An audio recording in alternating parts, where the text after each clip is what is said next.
Bu tip xəbərləri qaçırtmamaq üçün kanalımıza abunə olun. Salam, hörmətli izləyicilər. Bugün sizə məcburi köçkünlərin sosial müdafiəsi ilə bağlı mühüm yenilik haqqında ətraflı məlumat verəcəyik. Azərbaycan Respublikasında uzun illərdir ki, məcburi köçkünlərin sosial müdafiəsi dövlət siyasətinin əsas istiqamətlərindən biri hesab olunur. İşğaldan azad edilmiş ərazilərə böyük qayıdış proqramı çərçivəsində vətəndaşların mərhələli şəkildə köçürülməsi davam edir. Bu proseslə əlaqədar qanunvericilikdə də müəyyən dəyişikliklər təklif olunur. Təklif edilən dəyişikliklərə əsasən işğaldan azad olunmuş ərazilərə köçürülən və dövlət tərəfindən yaşayış sahəsi ilə təmin edilən şəxslərin məcburi köçkün statusu ləğv ediləcək. Eyni zamanda dövlət tərəfindən təklif olunan mənzildən imtina edən şəxslər üçün də məcburi köçkün statusunun ləğvi nəzərdə tutulur. Lakin burada diqqət çəkən əsas məqam ondan ibarətdir ki, statusun ləğv olunması həmin şəxslərin sosial dəstəkdən dərhal məhrum edilməsi anlamına gəlmir. Yeni qaydalara əsasən məcburi köçkün statusu ləğv edilən vətəndaşlar daha 3 il müddətində sosial müdafiə tədbirləri ilə əhatə olunacaqlar. Bəs sosial müdafiə tədbirləri dedikdə nə nəzərdə tutulur? Məlumata görə hazırda keçmiş məcburi köçkünlər üçün tətbiq olunan sosial güzəştlər və dəstək mexanizmləri həmin 3 il ərzində də qüvvədə qalacaq.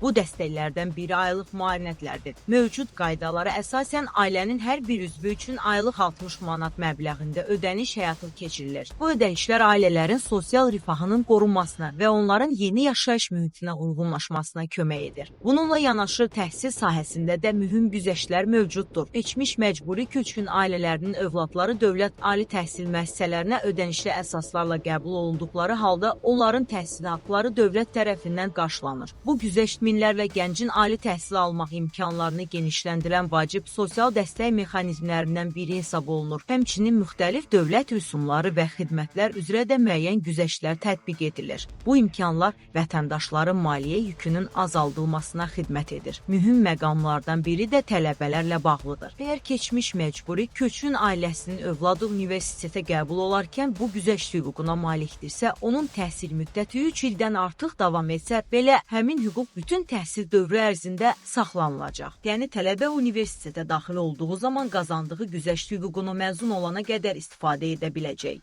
Ekspertlər hesab edirlər ki, bu dəyişikliklər sosial müdafiə siyasətində mühüm addımlardan biridir. Çünki öz doğma yurdlarına qayıdan ailələrin yeni həyat şəraitinə uyğunlaşması müəyyən vaxt tələb edir. 3 il müddətində sosial dəstəyin davam etdirilməsi onların sosial və iqtisadi baxımdan daha rahat inteqrasiya olunmasına kömək edəcək. Beləliklə, yeni qanun dəyişiklikləri onu göstərir ki, məcburi köçkün statusunun ləğv olunmasına baxmayaraq, dövlət həmin vətəndaşların sosial rifahını diqqət mərkəzində saxlamağa davam edir. Bu yanaşma böyük qayıdış prosesinin daha dayanıqlı və sosial cəhətdən təminatlı şəkildə həyata keçirilməsinə xidmət edir. Videomuzu bəyəndinizsə kanalımıza abunə olmağı, videonu bəyənməyi və fikirlərinizi şərhlərdə yazmağı unutmayın. Diqqətinizə görə təşəkkür edirik. Sağ olun, növbəti xəbərlərdə görüşənədək.